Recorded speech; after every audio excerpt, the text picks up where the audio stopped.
আসসালামু আলাইকুম। সবাই কেমন আছেন? আশা করি সবাই ভালো আছেন। যে যেখানে থাকেন সুস্থ থাকেন, ভালো থাকেন। তারটা রেসিপি নিয়ে এলাম আপনাদের সাথে শেয়ার করার জন্য। যদি ভালো লাগে লাইভ শেয়ার করে দিবেন। তো ভিডিওটা দেখতে থাকেন আপুর ভিডিওটা। আজকে অনেকটি তেল দেখতেছে, মনে করবেন আপুর এত তেল কেন? আজকে মাংস বেশি, কারণ কালকে কাজ আছে। তাই কালকে সারাদিনের মাংসটা রান্না করে আমি নরমালে ফ্রিজে রাখবো। আর আজকে বিকেল অল্প খাইব, আর বাকি ডিপের মধ্যে বক্স ভরে রাখবো। পেঁয়াজটা ভাজা হয়ে গেছে, এখন মরিচ, হলুদ, লবণ দিয়ে দিলাম। আজকে একটু তেলটা একটু বেশি দিয়েছি, মাংসটা বেশি, তার জন্য পানি দিয়ে দিলাম। আর মাংস রান্না করে আবার ছোট ছেলে বলে গেল বিরিয়ানি রান্না করার জন্য, আমি আবার বিরিয়ানি রান্না করতে দেবো। এখানে আদা রসুন আর কাঁচামরিচ দিয়ে দিলাম কষানোর জন্য। তো মশলাটা কষানো হয়ে গেছে, এখন মাংস দিয়ে দিতেছি। পুরাটি মাংস রান্না হলো না, কারণ আমার ছোট ছেলে আবার বইলা গেল বিরিয়ানি রান্না করে দিতাম। তো বিরিয়ানি লেগে আবার মাংস করে রাখিয়ে দিলাম, আর এটি দিয়ে রান্না করব। পোলাপানের কখন কোনটা বলা মুশকিল, বুঝার মুশকিল, কখন মন চায় কি খাইতো। বা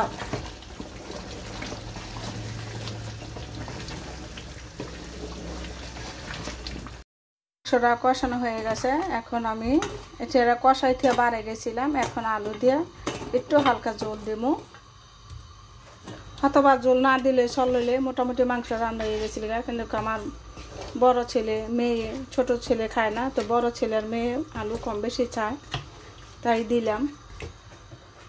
তো এখানে মাংস বাড়ে গেছিলাম, তার জন্য মাংসটা কষাই থেকে গেছি। এই যে এখন আলু দিলাম, আর একটু পানি দিব,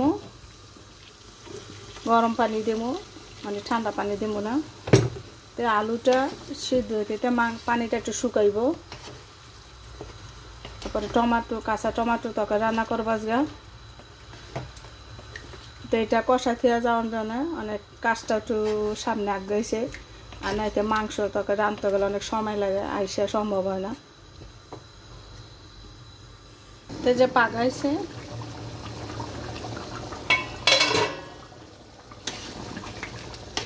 তো হয়ে যাবো মোটামুটি। এখন আলুটা সিদ্ধ লাগে, আলু এমনি অনেক নরম, বেশি সময় লাগে না।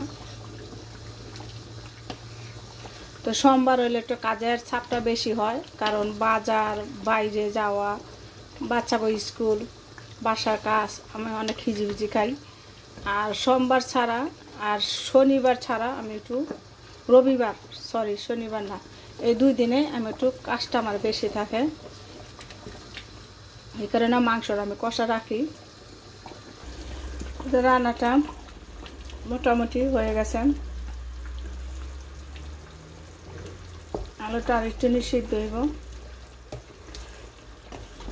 তো এটা এখন সরালাম, কারণ গরম থাকতে আলুটা সিদ্ধ হয়ে যাবো। আবার বেশি জাল দিলে তো আলুটা আবার একবারে নরম হয়ে যাবো।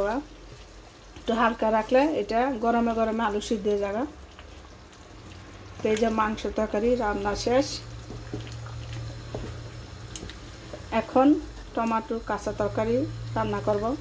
কাঁচা টমেটো খুব কমই পাওয়া যায়, তো আজকে পাইলাম, বাজারে নিয়ে আসলাম। এখানে সবজি কমই পাওয়া যায়, তো ভিডিওটা দেখতে থাক। তো এখন তেল দিয়ে দিলাম, এখানে পেঁয়াজ কুচি দিয়ে দিলাম, তেল কমই দিলাম এটার মধ্যে, কারণ সবজির মধ্যে কিছু কিছু সবজির মধ্যে অনেক তেল লাগে। আবার এটা টমেটো তরকারি, তেমন কিছু তেল লাগবে না।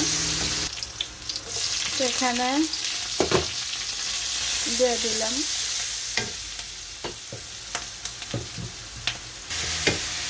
মশলাটা কষানো হয়ে গেছে, এখন টমেটো দিয়ে দিলাম। তবে এটা আমি আদা রসুন ব্যবহার করি নাই, কারণ আদা রসুন দেয় কি না জানি না। তো পাকনা টমেটো যেটা ঝোল তখন রান্না করি সেটা দিই, এটা দিলে কেমন হইব, তাই চিন্তা ভাবনা করে দিলাম না। ধনিয়া পাতা দিব, এটা আমার হাজবেন্ডের ফেভারিট খাবার। তো এক আপু বলছিল যে আপু তুমি অনেক রান্না জানো, তারপরে মাঝে মাঝে বলো যে আরও শিখতে চাই, অনেক কিছু জানো না। আপু শিখে কখনো শেষ নাই, আর জানার কিন্তু শেষ নাই। পৃথিবীতে সব জিনিসই মানে এটা কীভাবে বলবো আর কীভাবে বুঝতে পারবেন তা বলতে পারি না। শিখতে গেলে সব সময় শেখা যায়, আর যদি শিখা থাকে না জানা থাকে অনেক কিছু জানা যায়। তো আমি একটু পানি দিলাম। আমি জানি দেখে সব কিছু যে সবই জানি তা না, অনেক কিছু আবার জানি না। তো টমাটোটা গলে গেছে গা, এখন আলু দিয়ে দিব। আলুটা একটু পরে দিলাম। এটা ওরাটা মাছ দিয়ে রান্না করবো, তো মাছ কমই দিব, মাছ বেশি দিলে খাওয়া হয় না, আর এটা তো আমার বাচ্চারা খাইব না।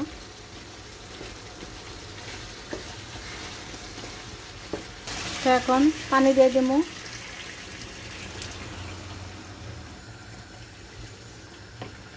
পানি এনে দিলাম, আর দিব না। তারপরে আর একটু নিয়ে দিলাম, কারণ জাল দিয়ে দাও পানিটা শুকায় যাবো বা।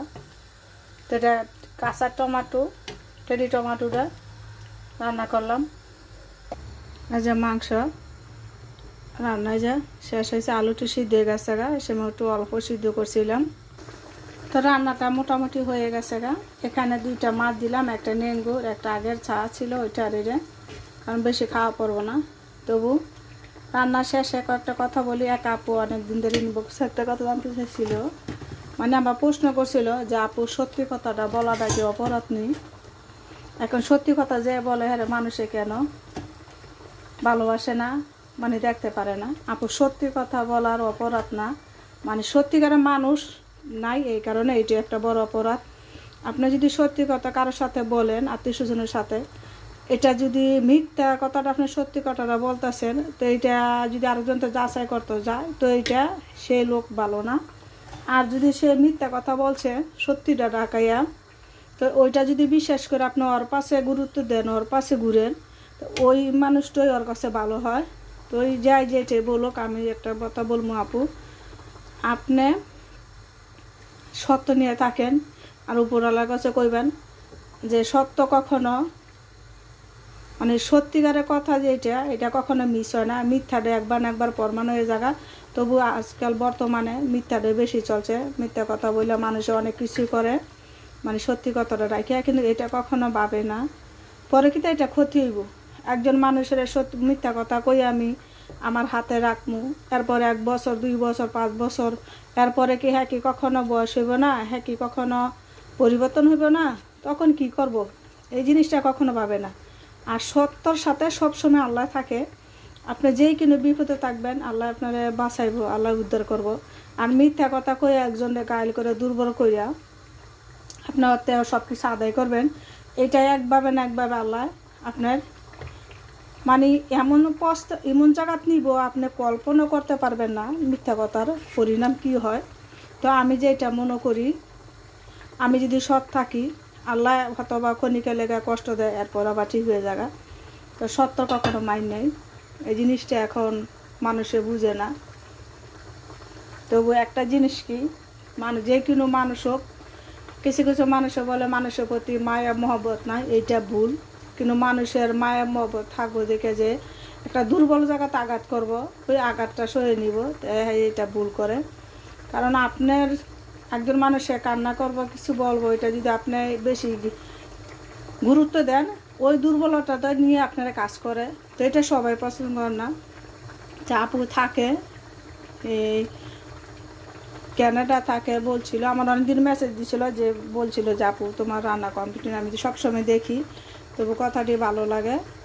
তো আপনাকে অনেক ধন্যবাদ আমার ভিডিওটা দেখার জন্য, কথাটি শোনার জন্য। আর বলছিল যে আপু তুমি যে কথাটি বলো এটি সবসময় সত্যি কথা, কিন্তু এই কথা অনেকজনে পছন্দ না করতে পারে, এটা আমি জানি। কারণ যে সত্যিকারের মানুষ হয় পছন্দ করবো, যে সত্যিকারের মানুষ নয় পছন্দ করবো না। সবার কাছে যে সব কথা পছন্দ হয় তা কিন্তু কথা না। তো আমি এটা নিয়ে ভাবি না, আমি যেরকম সেই রকমই থাকি। তো সবাই ভালো থাকবেন, আল্লাহ হাফেজ। আপুর ভিডিওটা কেমন লাগলো জানাবেন। এই কথাটি আমি বললাম অস্ট্রেলিয়া ক্যানাডা থেকে এক আপু জানতে চাইছিল, তাই বললাম আমি যে আপু এরকম কেন। ওই আপু দেশের বাইরে থাকে, 2টা ছেলে, এই কারণে আমি বললাম। আর আমি সময় পাই না তেমন কিছু কথা বলার জন্য, এই কারণে বলা হয় না।